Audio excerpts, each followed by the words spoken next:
Est-ce que nous sommes dans la joie? Amen. Si nous sommes dans la joie, acclamons pour le Seigneur, acclamons pour notre Dieu. Nous bien aimés, la Bible nous dit, là où deux ou trois sont réunis en mon nom, je suis au milieu d'eux. On est déjà plus que Dieu. Il faut savoir que le Seigneur est là cet après-midi avec nous. Amen. Amen. Sans plus tarder, nous allons prier pour l'ouverture du culte. Père, je viens devant toi de dire merci. Merci Père pour la grâce que tu nous accordes encore en ce jour de dimanche de revenir dans ta maison. Si nous avons quitté nos maisons pour venir dans ce lieu, c'est pour t'élever, c'est pour t'adorer, c'est pour dire à combien tu es bon, c'est pour encore être reconnaissant de ton amour que tu as eu envers nous durant toute cette semaine. C'est pour cela cet après-midi, Père, nous t'invitons, Saint-Esprit, dans ce lieu. Viens prendre la place qui te dit. Saint-Esprit, prends la place qui te dit. Père, nous voulons t'élever en tant que roi. Nous voulons t'élever en tant que Dieu. Nous voulons t'élever en tant que souverain. Nous voulons t'élever en tant que Seigneur, Papa. Père, je viens également abandonner toute personne, Père, qui est destinée à arriver dans ce lieu entre tes saintes mains. Garde leurs moyens de transport. Couvre-leur par ton sang, Papa. Merci, Seigneur, pour ce moment que nous allons passer dans ta présence. Prends possession, Papa. Viens régner. Règne au milieu de nous. Sois avec nous, Père. Au nom puissant de Jésus. Nous avons ainsi prié. Amen. Amen. Mes bien-aimés, aujourd'hui, c'est encore une joie de pouvoir être au milieu de vous. C'est une chance encore, l'Éternel nous accorde de pouvoir élever son Saint-Nom, de pouvoir l'adorer. Et c'est une grâce, où je vois la grâce de Dieu. Je me dis que ce matin, j'ai quitté bien pour arriver jusqu'à ce lieu. Et souvent, les gens, quand ils font des petits trajets, peut-être de 10 km, 20 km, on entend il y a eu un accident, il y a eu un problème. Mais encore une fois, je témoigne l'amour de Dieu parce qu'il m'a permis d'arriver jusqu'ici. Je témoigne l'amour de Dieu parce qu'il m'a gardé. Et durant le trajet, j'adorais Dieu et il y a une réflexion qui me venait à l'esprit. Et je voyais en fait l'histoire de la femme à la perte de sang, en passant par l'histoire de Moïse, en passant par l'histoire des lépreux.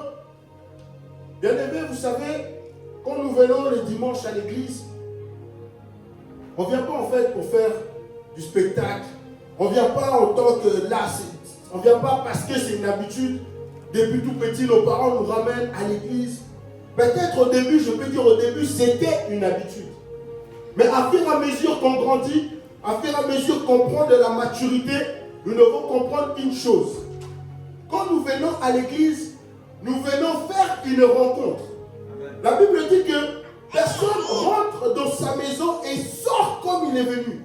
Bien aimé, j'aimerais dire rappeler à une personne.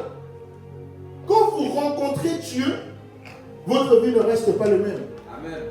Quand vous rencontrez également un homme, vous avez toujours quelque chose de plus dans votre vie. La chose de plus que vous aurez, c'est que vous avez rencontré une personne.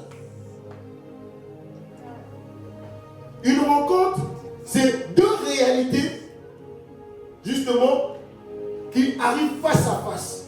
C'est deux réalités qui se rencontrent. Et quand il y a deux réalités qui se rencontrent, il y a toujours une réalité qui change. Amen. Il peut y avoir une réalité divine. Dans notre cas, nous, on a une réalité humaine qui vient à la rencontre d'une réalité divine. Amen.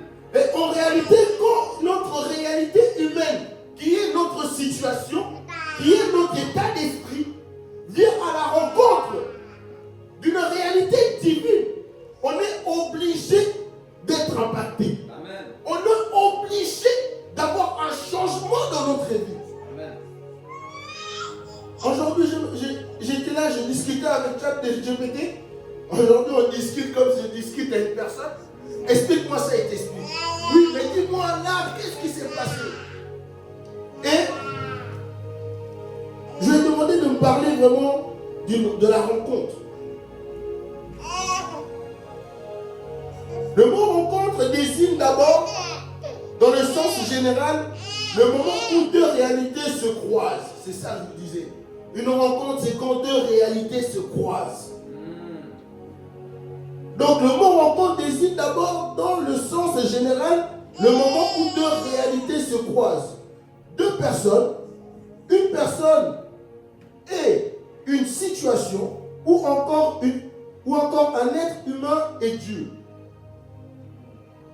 Mais dans la Bible, la rencontre dépasse la simple dimension humaine. C'est un moment de transformation, une expérience spirituelle où la personne qui rencontre Dieu ne ressort jamais la même.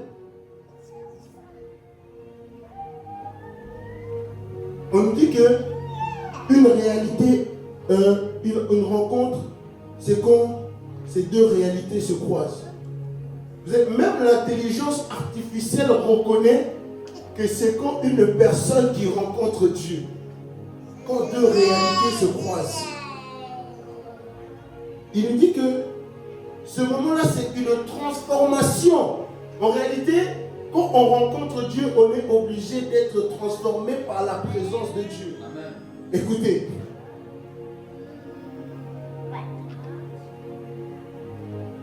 On dit que quand on vient à la rencontre de Dieu, on ne ressort jamais le même. On a un impact dans notre vie.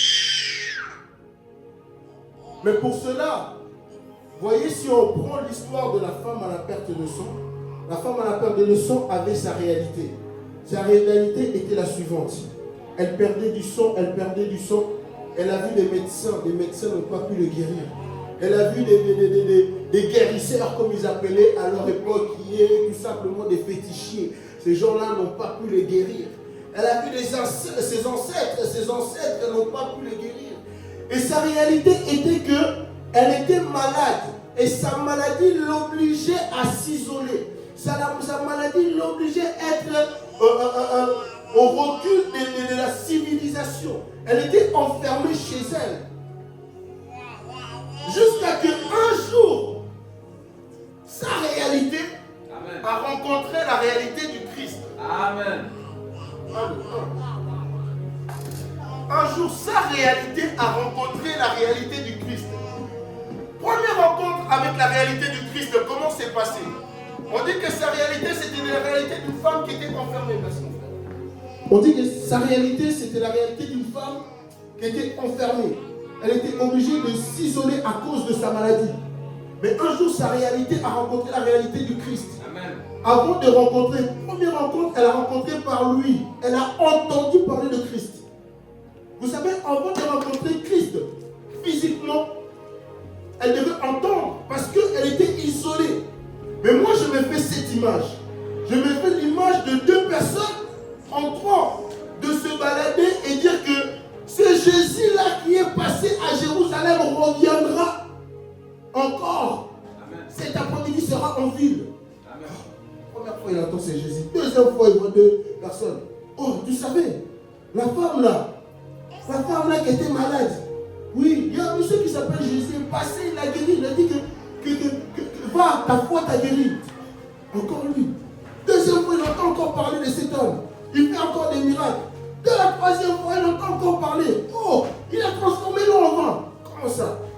Première réalité, sa situation a entendu parler. Sa situation a entendu parler de Christ. Amen. Et c'est là maintenant, en elle, il se dit non. Moi, il faut que je rencontre. En fait, pourquoi je vous raconte cette histoire et comment je suis arrivé à la rencontre? Comme je vous ai dit, quand on vient dans ce lieu, c'est pour rencontrer une personne. Ce n'est pas comme tous les dimanches qu'on vient, on prie, on rentre, on vient. Non. Cette femme à la perte de sang, elle a appris cela, ça lui a produit une foi, et elle s'est disposée, elle a disposé son cœur à aller à la rencontre de cette personne. Et je me posais la question, comment moi ce matin je veux me préparer pour aller cet après-midi à la rencontre de mon Dieu? En réalité, j'ai compris, pour venir dans la présence de Dieu, il y a une manière. Il y a une manière. J'aime bien la fois passée, dimanche passé, notre frère Richard, il disait que oui, nous sommes là, mais je ne veux pas vous mentir que Christ ne va pas impacter tout le monde. Christ ne veut pas faire du bien à tout le monde cet après-midi. Il disait ça par rapport à quoi? Il disait ça par rapport à la manière dont tu allais te disposer pour justement aller à la rencontre de ton Dieu. Amen. Tu devais tout premièrement disposer ton cœur. Tout part du cœur. Et donc cette femme-là, qui a disposé son cœur, elle s'est dit, quoi qu'il arrive, moi, même si j'ai la perte de sang, je vais rencontrer cet homme. Il dit, même si je n'arrive pas à le rencontrer, il faut juste que j'arrive à le toucher. Donc, elle a entendu, comme je dis, sa réalité, sa situation, a entendu parler de Dieu, a entendu parler du Sauveur, a entendu parler du Messie. Elle se dit, si je le touche, elle se dit, si juste moi je le touche, je serai guéri. Mais là où je vais vous ramener, elle a entendu parler de lui à partir d'où? Elle a entendu parler de lui depuis chez elle. Amen. Donc j'aimerais dire à une personne, c'est depuis chez elle que cette femme s'est disposée pour aller à la rencontre qu'elle allait changer sa vie. Amen. Bien aimé, beaucoup de gens, on vient à l'église, mais on ne se dispose pas à rencontrer la personne qui va changer notre vie. On vient à l'église, on repart le même. On vient à l'église, on ressort avec notre situation. On dit la rencontre, c'est quand il y a deux réalités qui se croisent. C'est quand l'être humain rencontre Dieu. Tous les dimanches, tu trouves ça normal, tous les dimanches tu viens, tu rencontres Dieu, mais ta vie reste le même. Que la Bible nous dit, c'est lui qui rencontre Dieu, sa vie ne reste pas le même. Cette femme à la perte des soins, elle a rencontré Dieu. Elle a rencontré Christ. Sa vie était bouleversée. Amen. Les 10 lépreux, là aussi c'est une rencontre. La Bible dit que Jésus se promenait avec ses disciples. Et rencontrant sur le chemin, ils voyaient Christ. Ils ont couru vers le Maître. Leur vie a changé parce qu'ils ont rencontré Christ. Paul, sur le chemin de Galas, lui qui persécutait les chrétiens, on dit que sur le chemin de Galas, Dieu se montra à Paul. Dieu lui-même a rencontré Christ. Dieu lui-même a rencontré Paul. Et sa vie a changé instantanément. Pourquoi toi, aujourd'hui ici, dans la maison de l'Éternel, ta vie ne peut pas changer? Pose-toi la question. Pose-toi la question. À la rencontre.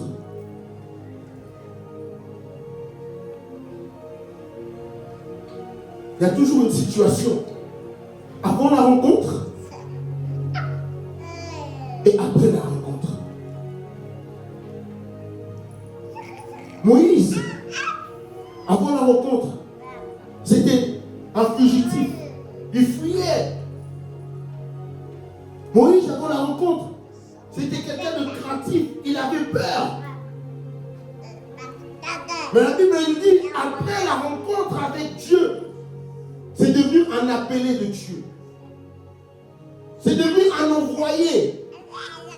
Il était devenu porteur de la mission pour amener le peuple d'Israël à lui. Il y avait un avant, il y avait un après. Mais entre deux, qu'est-ce qui s'est passé? Il y a eu la rencontre.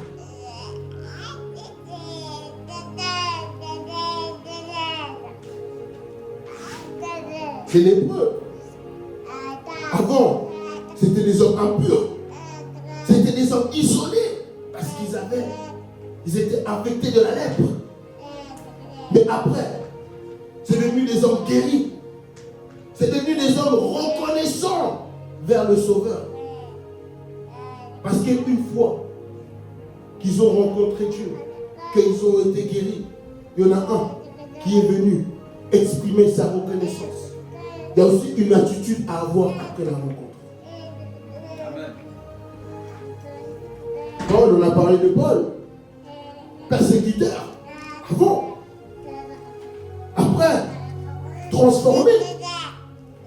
Et le plus important, Paul, après la rencontre, il est devenu témoin du Christ. Amen. Que deviens-tu après la rencontre avec Dieu? Qu'est-ce que ta situation devient après la rencontre avec Dieu? La Bible dit, venez vous tous qui êtes chargés et fatigués, je vous donnerai du repos. Mais est-ce que réellement les dimanches, quand tu ressors de ce lieu, tu ressors avec le repos? Est-ce que réellement les dimanches, quand tu ressors de ce lieu, tu ressors avec un sac léger?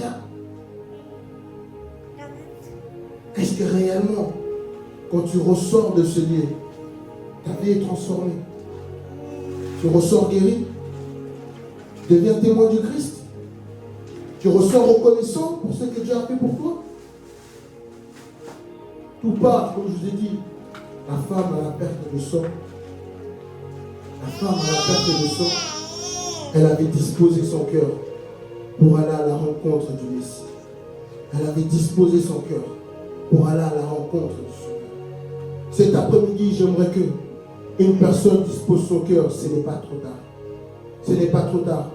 Nous sommes venus adorer ce Dieu. Nous sommes venus l'élever. Mais nous sommes venus aussi, premièrement, recevoir quelque chose de la part de ce Dieu. Nous sommes venus recevoir quelque chose. Une fois que tu es rentré dans ce lieu, c'est ta réalité qui s'est croisée avec la réalité divine. Ta réalité qui s'est croisée avec la réalité divine. Ta situation qui s'est croisée avec le Maître. Ta situation qui s'est croisée avec l'homme qui a la réponse à toute situation, à toute question. Amen. Mais la chose, c'est que fais-tu? Que fais-tu en réalité à la présence du Maître? Que fais-tu là? Comment est l'état de ton cœur à la présence du Maître? Comment est l'état de tes pensées à la présence du Maître? Comment toi tu te disposes à la présence du Maître? Est-ce que tu oublies ta femme? Est-ce que tu oublies tes soucis? Est-ce que tu oublies tes factures? Est-ce que tu oublies tes problèmes? Est-ce que tu oublies ton travail? Pour te concentrer totalement sur le Maître. Pour te concentrer totalement à Dieu cet après-midi. Cette femme à la perte de sang, elle a oublié la foule. Imaginez-vous, faites-vous l'image. Une femme qui est en train de marcher et puis il y a une traînée de sang comme ça qui est en train de la suivre parce qu'elle perdait du sang. Les gens disaient, mais qu'est-ce que tu fais? Rentre chez toi. Les gens le critiquaient. Les gens le pointaient du doigt. Mais elle était focus. Focus vers son Dieu. Focus vers son objectif. Je vais atteindre cet homme. La foule était là. L'empêchait d'arriver. Mais elle, parce que il y avait la présence de la foule, il y avait la présence du Maître et il y avait cette femme. Nous aussi, quand on vient à l'église, les enfants, ils nous disent que ça peut être la foule. Nos pensées peuvent être la foule.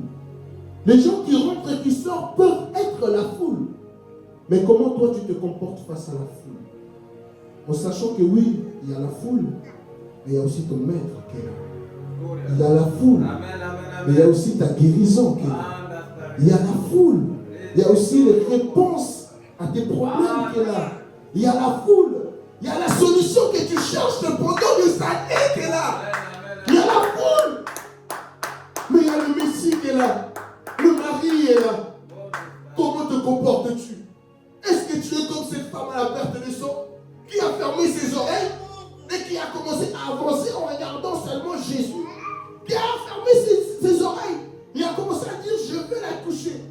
Aujourd'hui, une personne peut m'aider à toucher le Maître. Est-ce qu'aujourd'hui, une personne peut m'aider à toucher? Quand je parle de toucher le cœur de Dieu. Aujourd'hui, si tu touches le cœur de ton père ou de ta mère, elle ne pourra jamais ou il ne pourra jamais rester les mains croisées sans pourtant te donner quelque chose en retour. Pour finir, avant de commencer notre culte, je dirais encore une chose. La Bible nous dit dans Jérémie 29, 13 à 14, cherchez-moi. Est-ce que mon frère Richard peut le mettre? Jérémie, c'est Dieu lui-même, il nous invite à le chercher. il nous invite à le chercher. La Bible dit, vous me chercherez et vous me trouverez, car vous m'aurez recherché de tout votre cœur. Là, en bas, ça nous dit l'autre version, vous me chercherez, reviens s'il te plaît mon frère, vous me chercherez et vous me trouverez, oui, je le déclare, moi, le Seigneur, si vous me cherchez de tout votre cœur, je me laisserai trouver par vous, je vous rendrai votre ancienne situation, je vous rassemblerai de tous les pays et de tous les lieux où je vous ai chassés. Je vous ferai revenir ici à l'endroit d'où je vous ai déportés. Voilà ce que le Seigneur déclare. Vous me chercherez et vous me trouverez. On dit que nous sommes venus à la présence de Dieu. On dit que Dieu est là. Mais il dit, vous me chercherez. Même en sa présence, d'autres le cherchent, le trouvent. Mais d'autres le cherchent, ne le trouvent pas. En sa présence, il y a plusieurs manières de chercher Dieu. En sa présence, d'autres le cherchent seulement avec leurs pensées qui divaguent. D'autres les cherchent en sortant à l'autre toilette, en rentrant. D'autres les cherchent en parlant avec le voisin ou la voisine. Et je veux vous dire, c'est ces gens-là qui le cherchent et ils ne le trouvent pas. Mais pourtant, ils sont dans sa présence. Dieu est là. Mais d'autres cherchent Dieu et ils le trouvent. Pourquoi? Il a donné une condition. Vous me chercherez et vous me trouverez, car vous m'aurez, il a dit, car vous m'aurez cherché de tout votre cœur. C'est ça, je vous dis. Cet après-midi, dispose ton cœur. Fixe tes pensées vers Dieu. Fixe ton regard vers Dieu. Adore ce Dieu en esprit et en vérité. Adore ce Dieu en esprit et en vérité.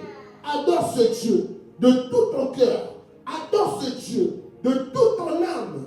Adore ce Dieu dans la vérité. Et vous-même, vous viendrez témoigner la gloire de votre Père. Vous viendrez témoigner la rencontre. Oui, nous allons inviter le groupe de louanges. Nous allons inviter le groupe de louanges. Je vous invite cet après-midi. Je vous invite cet après-midi, frères et sœurs, d'adorer ce Dieu.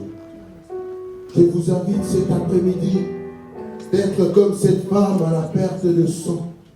Je vous invite cet après-midi d'être comme ce lépreux. Ce lépreux qui a donné sa vie. Ce lépreux qui a donné sa vie. Je vous invite cet après-midi